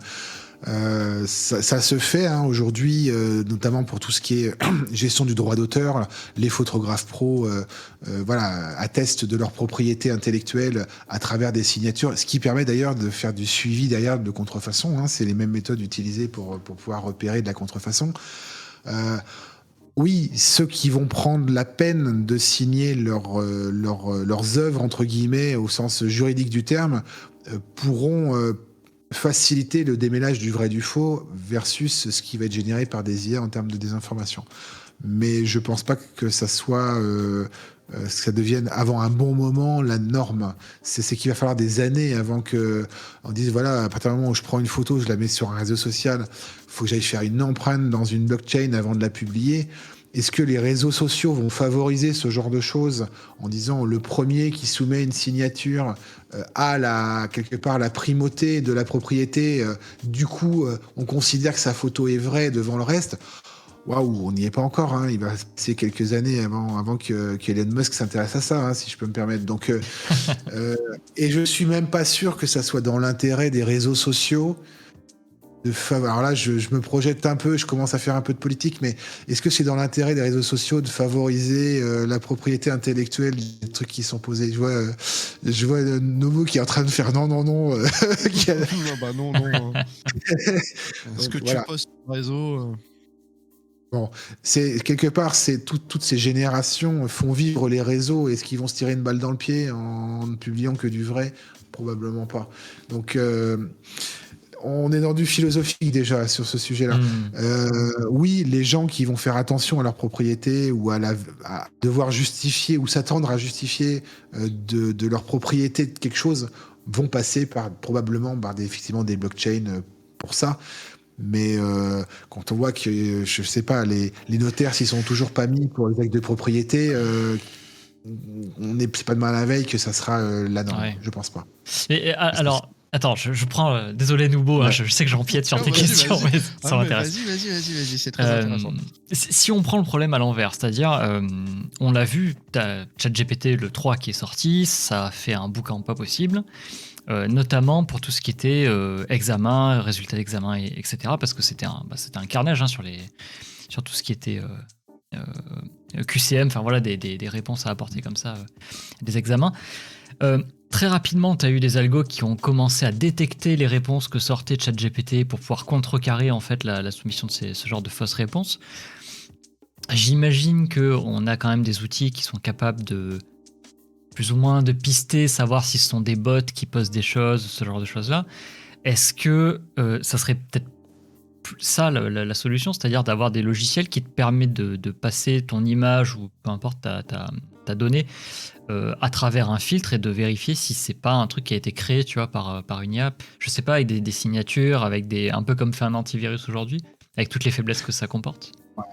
En fait, ça existe déjà depuis longtemps. Tous ceux qui font du CTF en Stegano, je sais que ça fait partie des questions que tu voulais me poser, utilisent cet outil, c'est Aperisolve.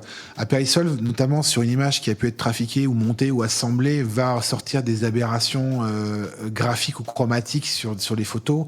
Et aujourd'hui, aller passer une photo sur Aperisolve pour voir si c'est un montage, c'est de l'OSINT. Donc oui, il existe déjà aujourd'hui des outils plus ou moins performants qui vont dire voilà la probabilité que ça a été généré par une IA ou de sortir des défauts de montage. Et j'ai envie de dire, si l'outil ne le fait pas, l'OSINTer est capable de le faire avec une loupe et un Photoshop. Donc, quelque part, aller chercher les défauts sur une photo, c'est faire de l'OSINT. Et les outils vont se développer. J'ai envie de dire, les IA vont booster certainement le développement de ce type d'outils qui vont avoir besoin, à un moment donné, de détecter si c'est du vrai ou du faux. En tout cas, d'analyser une probabilité que ce soit du vrai ou que ce soit du faux. Donc oui, bien sûr que le ChatGPT, ça bouscule. Ça va bousculer la pédagogie, ça va bousculer les outils techniques, ça va bousculer la manière dont on fait du code. Franchement, celui qui ne le voit pas, c'est une on est à un tournant numérique aujourd'hui de ce qui se passe. Le dernier tournant numérique du même style, je veux dire, c'est la blockchain il y a 5-6 ans et c'est Internet il y a 25 ans, quoi. Tu vois, on est quand même sur une. Je pense qu'on va vivre un moment majeur, moi, à mon avis, d'un point de vue technologique, avec ce qu'on appelle aujourd'hui une IA qui ne l'est pas encore vraiment, mais qui va pas tarder à le devenir. Ouais. Après, bon, il faut aussi penser que intelligence artificielle, ça reste une traduction. Hein. C'est intelligence dans le sens anglais. Du coup, c'est pas l'intelligence, c'est plutôt justement les données et la recherche de données. C'est assez proche de l'OSINT, dans le principe. Oui, t'as déjà abordé donc le sujet sur la Stegano. C'était une question qu'on voulait amener parce que c'était assez rigolo. Ça nous fait rire la Stegano en CTF ou pas du tout parfois. Et je me demandais justement, est-ce que la Stegano c'est utilisé aussi en OSINT?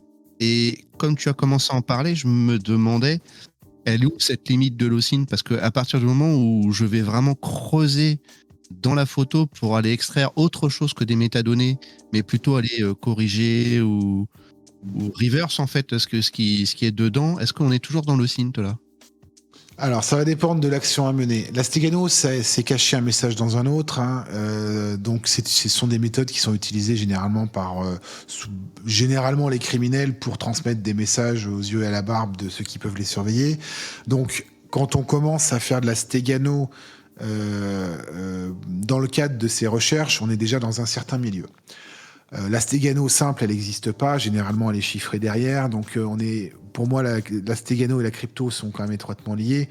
Donc, on n'est plus dans l'OSINT du tout. On est dans de la cryptographie et c'est un sujet à part et qui va être utilisé principalement dans les enquêtes sur criminels, le militaire, etc. L'OSINT, c'est vraiment c'est traiter de ce qui est visible de tous. Donc, pour moi, la Stegano fait pas partie de l'OSINT. Généralement, on s'en sert dans les CTF pour complexifier un peu la difficulté.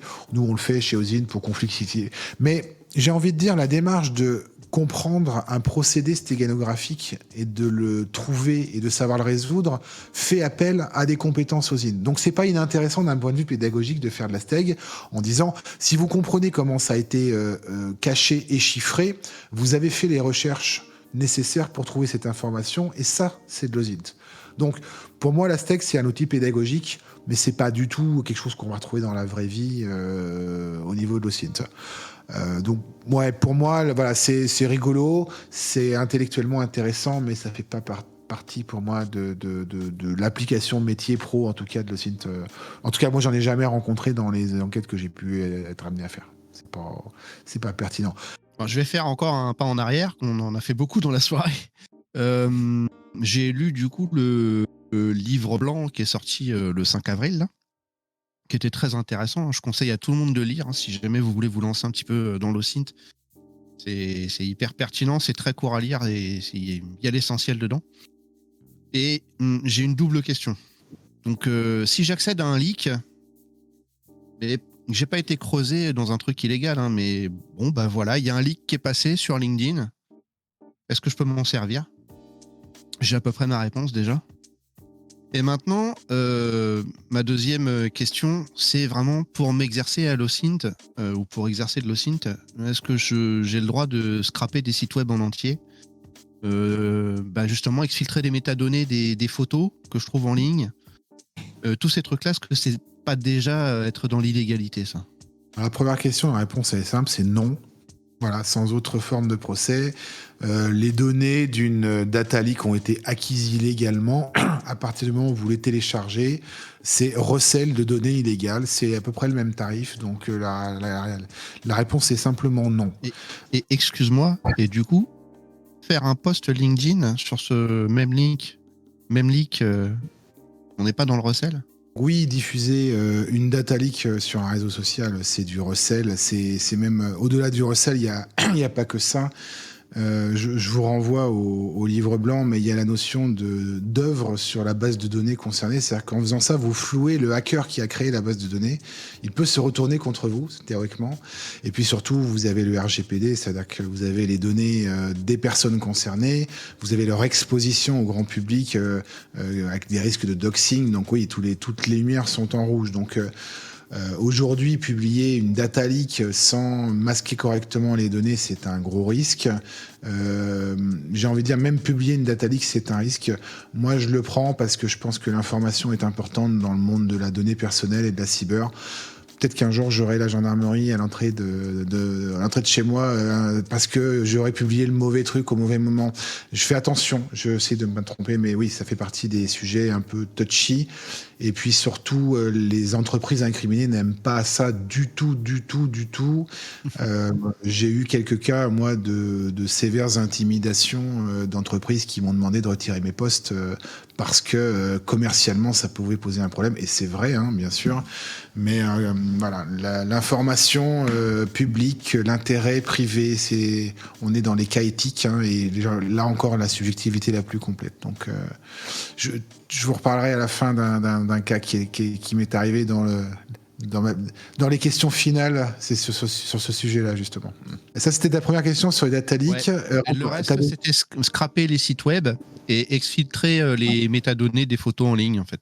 Alors, les données, à partir du moment où on télécharge la photo légalement, elle inclut ces données EXIF. Donc, oui, récupérer les EXIF d'une photo n'a rien d'illégal et n'a rien de répréhensible. Scraper un site internet, j'ai envie de dire, là, c'est dans une certaine mesure. C'est-à-dire qu'il faut que ce qu'on fait soit proportionné et raisonnable. Donc là, c'est une notion de droit complètement floue et obscure, qui consiste à dire si vous allez scraper 700 millions de profils sur LinkedIn, tel qu'il il y a une fuite qui date d'il y a 1 heure là, que j'ai publiée sur LinkedIn. Il y a encore une data leak de 700 millions de profils sur LinkedIn. Bon, là, le côté proportionné est quand même assez discutable. Donc, encore une fois, oui, aller scraper raisonnablement pour faire une analyse programmée, industrielle, pourquoi pas. Si derrière, ça dépend de l'intention, encore une fois. Il faut que ça soit proportionné avec ce qu'on veut faire, que la collecte des données personnelles respecte le RGPD, et puis que quelque part, on n'aille pas dénaturer l'œuvre. Si vous commencez à constituer une base de données sur le dos d'une autre base de données, il y a une contrefaçon de base de données. Et ça, à un moment donné, si vous récupérez 10 pages, ça va. Si c'est 10 000, déjà, on est dans le plus discutable. Donc, attention sur ces pratiques de scrapping. J'ai envie de dire, la bonne pratique voudrait dire que non, même si légalement, on a le droit de le faire. Voilà. Imaginons, je cherche un maximum à rester côté légal, et j'y arrive, je fais rien d'illégal.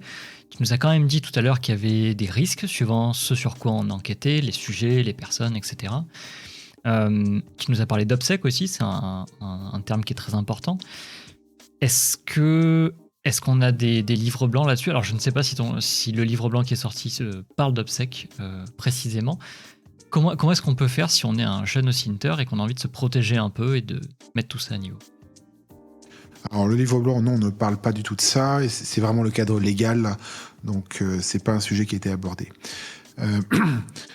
La première étape pour se protéger quand on est un jeune OSINTer, c'est de protéger. Il y a 2 choses à protéger essentielles. C'est 1, son identité, et 2, son identité numérique. Je fais bien la distinction parce que son identité, ça va être son nom, son prénom, son adresse, son téléphone, son email.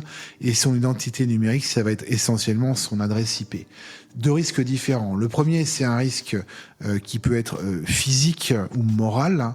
C'est-à-dire que ça peut être effectivement une vengeance physique, ça peut être un doxing moral, ça peut être du harcèlement derrière, notamment pour les jeunes générations.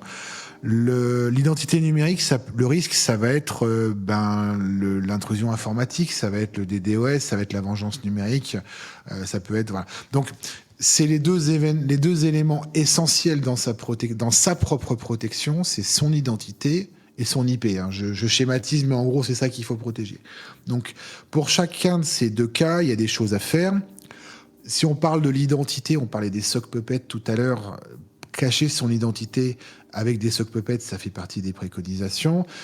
Masquer son empreinte numérique de navigateur, par exemple, ça permet de ne pas être identifié comme individu, mais comme faisant partie d'une statistique d'individus. Donc là aussi, on s'anonymise en se mettant dans la foule. Donc éviter, par exemple, les résolutions d'écran un peu spéciales, éviter le navigateur que personne n'utilise, repartir systématiquement d'un navigateur qui n'a pas d'historique, qui n'a pas d'empreinte, vider son cache quand on fait une nouvelle recherche. Voilà, il y a plein d'habitudes à prendre pour simplement ne pas être identifiable en tant qu'individu, donc osintable, donc retrouvable. Le côté IP, c'est un pur côté hacker en disant il faut masquer son IP, c'est-à-dire qu'on ne consulte pas une ressource externe avec son IP de la maison ou du bureau, en disant on met un VPN, ça c'est la priorité numéro 1 évidemment. On va utiliser Tor pour éviter que si toutefois on était sur de la remontée un peu chaude, même avec un VPN, on puisse éventuellement être tracé. On est sur des principes de précaution.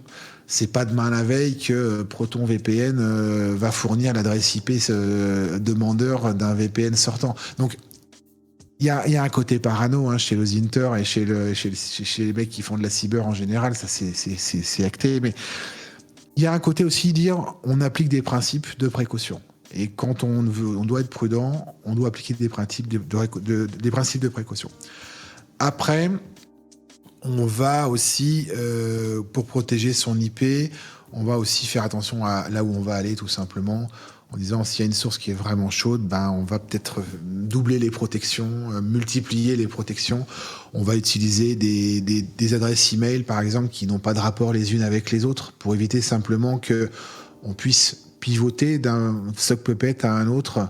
Et puis parfois, entre des sock puppets, on va avoir fait une erreur de paramétrage, et on va leaker sa propre identité. Ça, on le voit tous les jours, des sock puppets qui leakent la propre identité. Donc, utiliser à chaque fois des adresses email différents sur des environnements peu ou pas traqués, comme Proton par exemple, qui est beaucoup utilisé, ça fait partie aujourd'hui des bonnes pratiques qu'il faut que Losinter s'approprie tout de suite.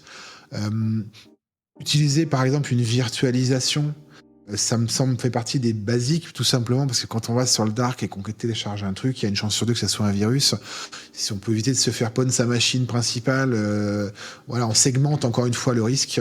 Ça permet aussi d'avoir des environnements différents de navigation, de varier. Donc la virtualisation fait partie aujourd'hui de la protection. Puis après, des trucs aussi bêtes que avoir un antivirus à jour. Je veux dire, des conseils de base de cybersécurité vont servir à protéger Losinter dans sa pratique en tout cas. Voilà. Est-ce qu'il y a des steps supplémentaires qu'on peut prendre? Ça parlait de Sock Puppet là, à l'instant. Tu disais qu'on peut leaker la vraie identité derrière. Qu'est-ce que ça va être les steps pour... Est-ce que c'est juste du bon sens, en gros, de ne pas écrire de nom, de ne pas parler d'événements particuliers, etc. Comment ça se passe justement? Est-ce que tu es obligé de faire, comme tu disais, comme dans le bureau des légendes, d'incarner ta légende pendant que tu es sur ce compte-là, ou comment tu fais concrètement? Il y a plusieurs écoles sur ce sujet-là. J'ai tout entendu. Il y a des gens qui ont des sock puppets qui ne le font pas vivre et qui se maintiennent dans le temps. C'est-à-dire qu'ils sont passés sous les radars de protection de ce qu'on appelle le KYC des réseaux sociaux, et qui se maintiennent dans le temps. Et puis il y en a qui font vivre leurs puppets, qui leur donnent une existence virtuelle dans le but de les rendre les plus crédibles possibles. Là aussi, ça va dépendre de...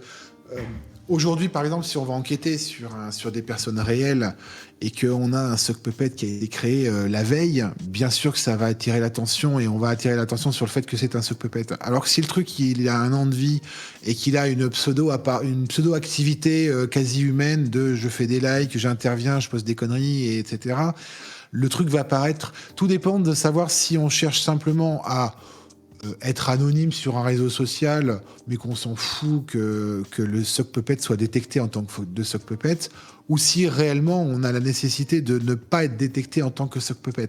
Donc là encore, tout dépend de l'environnement dans lequel on évolue. Moi, j'ai des socks qui sont hyper visibles, je m'en fous. L'idée, c'est juste qu'on sache pas que ça soit Julien Métayer derrière. Et j'ai des socks qui ont une vie, qui ont une existence depuis plusieurs mois, voire années, qui ont des amis, qui ont des relations, qui interagissent sur les réseaux sociaux. Le but, c'était ce sont des personnes qui sont susceptibles de pas attirer l'attention tout simplement sur la recherche. Donc, en fonction de ce que je cherche, je vais me servir des uns ou des autres. Parfois, je prends même pas de sock puppet quand il y a besoin de faire des enquêtes sur des trucs triviaux. Voilà. Adapter son OPSEC à la sensibilité de l'enquête sur laquelle on se met, et puis appliquer les principes de base au quotidien. Donc, je sais pas aujourd'hui quelle est la... et puis, j'ai envie de dire, les réseaux sociaux changent leur politique de détection des sock puppets parce qu'ils font la chasse aujourd'hui. Ce qui marchait il y a quelques mois marche plus aujourd'hui. Aujourd'hui, si vous créez un SOC sur LinkedIn avec une photo 10 personnes does not exist, dans moins de 3 jours, le SOC il est saqué, il n'existe plus. Donc les méthodes qu'on va utiliser deviennent de plus en plus compliquées. D'ailleurs, aujourd'hui, créer un SOC puppet, ça demande un peu de savoir-faire. Parce qu'il faut des photos qui soient un peu réelles, basées sur des trucs fictifs. Faut pas faire de l'usurpation d'identité. Enfin, il y a plein de techniques qui existent aujourd'hui pour maintenir un SOC. Et surtout, on va essayer entre les SOC. Il y a deux approches. Soit on crée un écosystème, c'est-à-dire que les SOC se connaissent et créent un écosystème cohérent et crédible. Soit on décide de les déconnecter complètement parce qu'on en a une utilisation différente. Et surtout, il faut pas qu'il y ait de pivot entre les SOC. Donc, on n'utilise pas les mêmes emails pour les créer, on n'utilise pas les mêmes pseudos, pas les mêmes photos, pas les mêmes... on va créer un vieux, un jeune, une fille, un garçon, un américain, un anglais, un français. Varier quelque part toutes les possibilités de création d'un SOC, ça va dépendre. Des fois, on a un intérêt à ce que les SOC communiquent entre eux, parce qu'on veut créer un écosystème, et des fois, on va avoir besoin d'avoir des SOC différents. Je vois un message de Tunks qui dit « Je crée une photo de chat générée par IA ». Oui, aujourd'hui, ça marche. Je ne serais pas étonné que les réseaux sociaux soient les premiers à analyser les images générées par IA et se mettent à les saquer dans pas longtemps. Hein. Donc, ça marche aujourd'hui, ça marchera peut-être pas dans 2 semaines. Voilà. C'est ça, la veille techno, c'est aussi ça.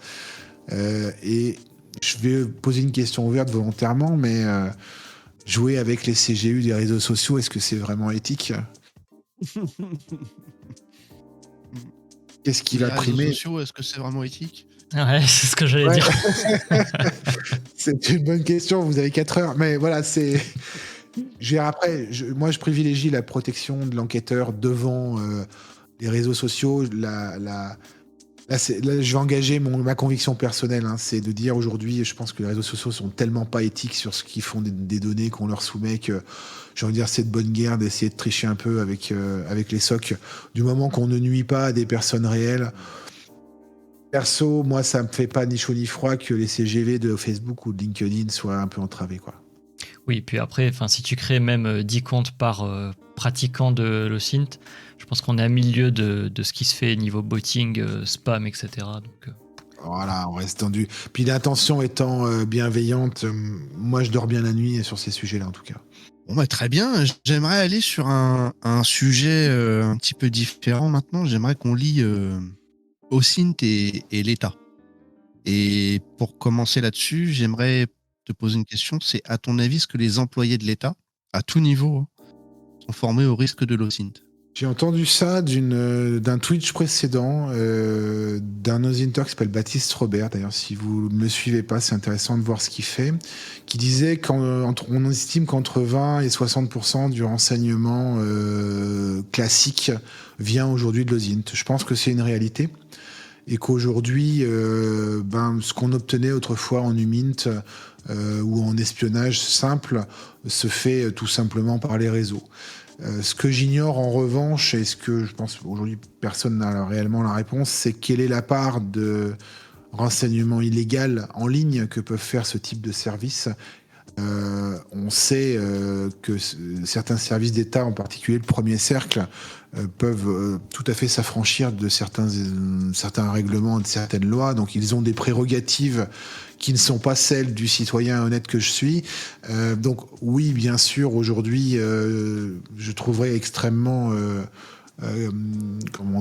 archaïque de ne pas se servir des données OSINT pour faire du renseignement. Ce serait complètement débile. Donc oui, sans aucun doute, les services de renseignement se servent de l'OSINT. Je pense même qu'ils vont probablement au-delà dans leur pratique parce qu'ils en ont le droit, tout simplement, ou en tout cas qu'ils en ont la tolérance. Oui, sans aucun doute. Et niveau risque, à ton avis, c'est-à-dire que par exemple, je suis ministre et puis je vais mettre la photo de mon billet d'avion sur Facebook ou je vais poster mon badge d'entrée pour le FIC sur Twitter ou ce genre de choses. À ton avis, est-ce qu'il y a une formation qui est dispensée au service de l'État à tout niveau, encore une fois, hein, ça peut être au niveau local pour les mairies ou au niveau le plus haut, les ministères? Il n'y a pas de justice sur ces sujets-là. Oui, il y a de la sensibilisation dans tous les services qui traitent de données sensibles. Et j'ai envie de dire, il y a même de la sensibilisation dans toutes les entreprises privées qui vont travailler avec les services d'État. Aujourd'hui, je pense que toutes les boîtes qui bossent dans la défense, les transports, l'armement, toutes ces boîtes privées sont bien sûr soumises à de la sensibilisation sur les données personnelles et ce qu'on en fait. Donc ça, j'ai aucun doute. Après, est-ce que aujourd'hui cette sensibilisation est efficace ? Ça, c'est une autre question à laquelle il faut pouvoir répondre. Qu'est-ce que risque un ministre qui poste son billet d'avion sur un réseau social ? J'ai envie de dire, moi, je suis un sale gosse, j'irai lui annuler son billet d'avion avec la référence de la réservation. Le risque, il est pas colossal. Il est peut-être physique, effectivement, si c'est quelqu'un, par exemple, qui peut être une cible potentiellement, je sais pas, d'une tentative d'assassinat ou de terrorisme. On va savoir qu'il va être à tel moment, à telle heure. Donc, ça peut être un risque qui peut être pris, effectivement, au niveau de la protection de personnes physiques qui pourraient être en situation d'être ciblées. Le risque numérique du badge du FIC, être badgé 2 fois à l'entrée, je pense pas que ça soit un énorme problème. Je suis même pas sûr qu'ils vérifient l'unicité du badge à l'entrée du FIC. Donc, Je pense pas. Après, encore une fois, c'est pas l'information unitaire qui va être un danger, c'est la combinaison d'informations les unes avec les autres. C'est-à-dire que si je publie mon badge du FIC, que j'ai dit sur Facebook que j'ai fêté mon anniversaire 10 jours plus tôt et que j'ai ma photo un peu officielle sur mon site professionnel, là, je commence à avoir de la data qui vont potentiellement me permettre de faire une usurpation d'identité ou un bon phishing ou un bon social engineering. Il y a une IA, alors elle est pas encore fonctionnelle en France, mais qui permet à partir de 30 secondes d'un enregistrement audio de reproduire la voix de toute personne. Ça marche très bien aujourd'hui sur les voix anglaises, ça devrait pas tarder à arriver en France. Là, on va commencer à s'inquiéter en disant qu'est-ce qui se passe si tous les mecs qui font des discours ou des interventions publiques, on peut synthétiser leur voix pour derrière faire j'en sais rien, une arnaque au président dans une entreprise ou une obtention d'informations sur un service public. Ouais, là, on va commencer à s'inquiéter. Et je pense que la sensibilisation sur ce qui va se passer sur les réseaux sociaux en général va être de pire en pire. Ça va devenir l'enfer de savoir qu'est-ce qu'on a le droit de dire, qu'est-ce qu'on a le droit de pas dire. Et va se mêler à ça un autre sujet, c'est la psychose. Aujourd'hui, on dit à tout le monde, faites attention à vos données privées, faites attention, mais on leur dit pas pourquoi. On ne dit pas ce qu'on peut faire avec les données privées. Et la psychose s'installe. Alors je sais, hein, les boîtes de cyber et puis les gens comme moi ont tendance à faire un peu du marketing de la peur sur les réseaux sociaux.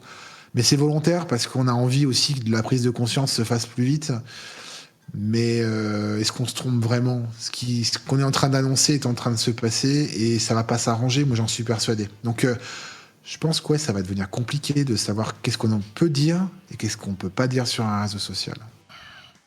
Ok, on va revenir sur le côté sensationnaliste un peu et le fait de faire peur, à tort ou à raison. On va y revenir dans la partie 3. Pour rester un petit peu sur le côté risque avec on parlait des ministres, alors c'est pas un hasard, hein, il y a eu encore des scandales assez récemment, il me semble, notamment avec une application très sympa qui s'appelle TikTok. Il me semble que ça y est, ça a été banni, non, des téléphones En Europe. Mais en Europe aussi, ouais, ok. J'ai pas trop suivi l'affaire. Alors, j'ai des questions. La première question, c'est pourquoi est-ce que c'est craignos ce genre d'application sur des téléphones de ministres, parce que j'imagine qu'il y a certaines personnes côté public qui ne savent pas pourquoi. Et ensuite, seconde question, si c'est craignos, pourquoi est-ce que ça fait pas des années, c'est-à-dire quasiment depuis que c'est sorti, que c'est interdit ? Parce que le danger, quand tu fais partie, on va dire, de départements qui sont dédiés à protéger des ministres ou des hommes politiques français, peu importe, ou les intérêts de la nation, pourquoi est-ce que c'est pas banni directement ce genre de truc ? Je pense qu'il y a eu une grosse latence sur la prise de conscience que on parle de TikTok, donc ça veut dire on parle essentiellement des Chinois derrière, mais de dire qu'il y a aujourd'hui un espionnage généralisé, intensif et massif de la Chine à l'égard je pense du monde entier et de l'Europe en particulier, et pas que, et qu'aujourd'hui on a simplement 3 trains de retard sur ce qui se pratique en termes d'espionnage. Donc le fait, je sais pas qui ça a surpris que TikTok collecte des données à l'encontre de ses utilisateurs, mais à un moment donné, faut ouvrir les yeux, quoi. Tout le monde le sait. La question, c'est pourquoi ça a été aussi long de l'interdire au niveau des services publics. Tout simplement, je pense parce qu'il y a des barrières réglementaires et que quand un État interdit un outil commercial, parce qu'il y a derrière, il y a des logiques commerciales derrière ces produits-là. Il y a simplement un risque d'être attaqué par l'entreprise ou par le pays concerné. Donc, il y a dû avoir, à mon avis, beaucoup d'études avant de dire on se prononce sur ce sujet-là. Après, pourquoi ça a été si long ? Là non plus, je suis pas dans le secret des dieux, ni des décisions d'État. Je crois qu'on sort quand même d'une période où il y avait des priorités sanitaires qui étaient, à mon avis, peut-être qui sont passées un petit peu devant TikTok et autres. Mais j'ai envie de dire, la question peut se poser avec Facebook, avec Insta, avec LinkedIn. Enfin, je veux dire, Les données, aujourd'hui, on interdit Google Analytics sous prétexte que ça envoie quelques stats sur des serveurs américains, que c'est pas RGPD. Est-ce que demain, les réseaux sociaux, parce qu'ils sont exactement dans le même cas, vont subir la même chose? Bah, peut-être, hein, j'en sais rien là-dessus, mais il y a des intérêts économiques derrière, puis il y a des intérêts sociaux. Donc, je pense pas que l'équation soit si simple. C'est pas parce qu'il y a un cas qui est avéré que la décision d'interdire dans un service public ou même dans un pays, comme a pu le faire l'Italie avec ChatGPT la semaine dernière, je pense que la décision, avant d'appuyer sur le bouton, il faut se poser des bonnes questions parce qu'il y a des impacts derrière. Donc, est-ce que c'est une bonne chose? Est-ce que moi, je comprends pas aujourd'hui qu'on autorise un officier du ministère public à avoir des applications personnelles sur un téléphone professionnel. Moi, je pense qu'il y a même un niveau aujourd'hui de contrôle cyber. Je vous renvoie à l'affaire Pegasus pour ceux qui ont suivi ça là, il y a 2 ans. C'est juste, on est à la rue complet, à mon avis, sur la sécurité cyber tout court. On parle même pas des réseaux sociaux pour moi. On est en retard. Tout simplement. Il y a plus de 10 ans de ça, il y avait déjà des problèmes avec BlackBerry, qui avait été interdit en Conseil des ministres. En fait, tous les ministres n'avaient plus le droit d'avoir un BlackBerry sur eux, quoi. C'est ça. Puisque tous les messages transitaient directement par les serveurs américains, et donc. La question, c'est pourquoi cette latence? Qu'est-ce qui bloque aujourd'hui les prises de décision? Je pense que c'est du réglementaire, tout simplement. Il y a des impératifs économiques et diplomatiques derrière qui font que interdire un réseau social comme TikTok, c'est un acte symbolique. En ce moment, j'ai envie de dire, c'est presque une déclaration de guerre envers un État qu'on aimerait bien qu'il soit qui se rejoignent pas trop le conflit avec les Russes. Donc, il y a un moment donné, il y a des trucs un peu plus grands que la simple interdiction. Et je veux dire, ça dépasse même le cadre de l'espionnage. Je pense qu'on est au cadre de la stabilité, géopolitique sur ces sujets-là. Et dès qu'on parle des Chinois et des Russes, on est quand même dans des choses qui potentiellement ont des conséquences et des conséquences fâcheuses. Voilà. En quoi l'OSINT peut me permettre de mieux comprendre ces conflits internationaux ou ces tensions géopolitiques? Comment je peux l'utiliser, cette technique, en fait? Là aussi, on est bombardé d'images qui viennent de ces conflits un peu partout, alors que ça soit presse, que ça soit réseaux sociaux, ou que ça soit même télévision. Il n'y a pas qu'Internet. Aujourd'hui, se poser la question de savoir si telle image est réellement le reflet de ce qui s'est passé dans le conflit, l'OSINT va permettre ce genre de choses. Je fais une petite citation d'un groupe que j'aime bien, qui s'appelle C'est vrai ça, qui intervient beaucoup sur LinkedIn et qui fait du debunk d'informations. Alors on peut les invoquer un peu à la manière Donjons et Dragons quand on doute d'une information, en disant c'est vrai ça, on les invoque et puis dans les quelques heures, les quelques jours qui suivent, il y a une équipe, alors ils sont anonymes pour la plupart, mais qui va factualiser l'information et dire ok, alors nous on n'est pas là pour juger de l'information, mais on vous dit ça c'est vrai, ça on a pu le vérifier, ça on n'a pas pu le vérifier, on a pu identifier que... Et voilà, une petite mention pour ce groupe qui, je pense, a en ce moment un bon boulot de malade vu la quantité d'âneries qu'on voit circuler sur les réseaux sociaux.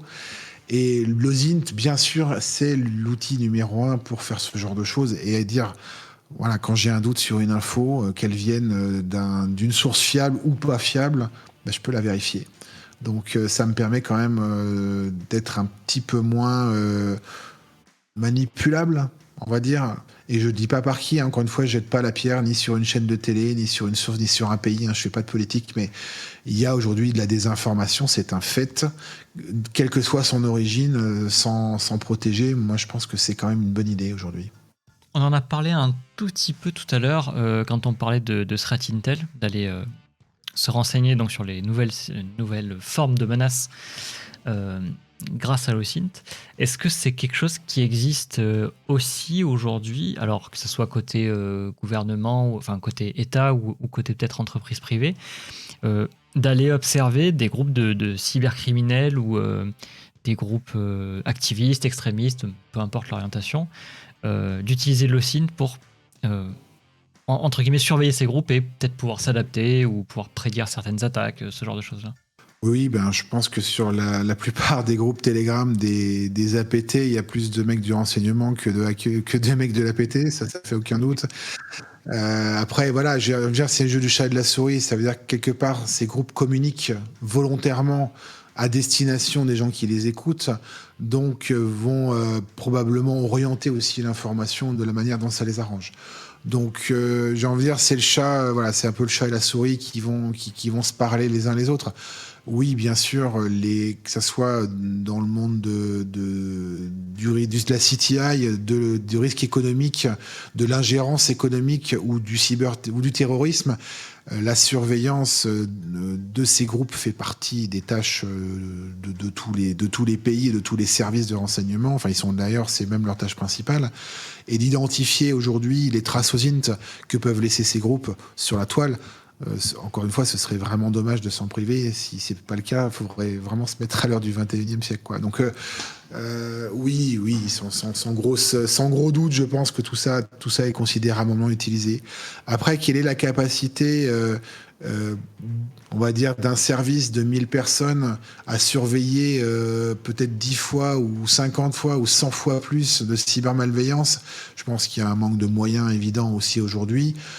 Qui fait que c'est des questions d'ailleurs que se posent aujourd'hui les communautés, c'est comment contribuer aujourd'hui à aider simplement à une participation citoyenne sur ces sujets-là. Alors là aussi, on parle d'éthique. Là, la politique rentre en ligne de compte. Faut-il le faire? Faut-il aider? Faut-il pas aider? Je rentre pas dans ces débats-là, mais c'est des questions, je sais, qui se réfléchissent aujourd'hui en disant à quel point aujourd'hui la communauté a un rôle à jouer ou pas dans un avenir proche sur ces sujets un peu chauds, en disant est-ce qu'on aide le pays à se protéger contre des menaces étrangères ou des menaces internes. Voilà, c'est là aussi les approches, par exemple aux États-Unis, sont très différentes de celles qu'on a en France. En France, on est très dans l'open, on est très dans la donnée personnelle, la protection des libertés, la protection, etc. C'est moins le cas dans d'autres pays. Donc, l'OSINT évolue à des vitesses différentes dans le monde aussi, à cause de la culture du pays vis-à-vis de la data, vis-à-vis de la défiance par rapport à l'étranger, par rapport à l'État, enfin toutes ces considérations dans lesquelles, bien sûr, tout le monde n'est absolument pas d'accord. Les cold cases et ce genre de choses. Si j'ai quelques compétences en OSINT, et que le côté CTF ou Tchal sur HTB ou autre, ça c'est amusant, mais voilà. Est-ce que je peux mettre mes compétences d'OSINTer, entre guillemets, à contribution pour la communauté au sens général, pas la communauté cyber ou la communauté OSINTer. Qu'est-ce que c'est les cold cases? Enfin, c'est tout ce qui va permettre d'aider, par exemple, sur des cas de disparition, de ce genre de choses. Il y a des sites qui existent, notamment aux États-Unis, au Canada, qui permettent en fait de porter contribution et éventuellement d'aider sur certains cas.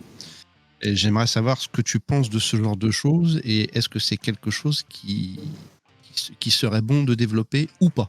Alors moi j'adore ça déjà. Je participe au Trace Lab. Je pense que tu fais allusion. Effectivement, c'est un événement qui est organisé plusieurs fois par an par un collectif canadien en collaboration avec les autorités américaines.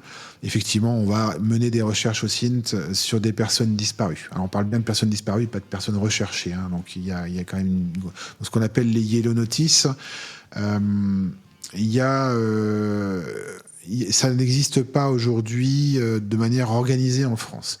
Il y a deux initiatives aujourd'hui qui existent sur ce genre de choses en France. La première, c'est celle d'Interpol qui propose les Yellow Notice et les Red Notice, donc les personnes recherchées, et encourage l'initiative citoyenne sur toute personne qui voudrait enquêter et fournir des informations. J'ai contacté Interpol sur ces sujets-là. Ils sont favorables aujourd'hui à ce que le citoyen s'empare de ces sujets et les aide aujourd'hui à collaborer. Mais ce que dit Interpol n'est pas ce que dit ni la gendarmerie ni la police en France, où aujourd'hui il y a quand même d'énormes réserves sur ces pratiques. J'ai envie de dire, je renvoie à la discussion juste avant sur la sécurité des enquêteurs et les entraves aux enquêtes éventuellement existantes. Donc ça peut se comprendre aujourd'hui que les mecs qui sont sur le terrain voient pas ça d'un bon œil. Donc, il n'y a pas aujourd'hui d'équivalent au TrustLab en France. La deuxième action c'est celle d'Europol dont je parlais tout à l'heure, qui est de l'enquête sur des objets, sur des photos pédopornographiques. Donc là aussi, c'est de la contribution citoyenne.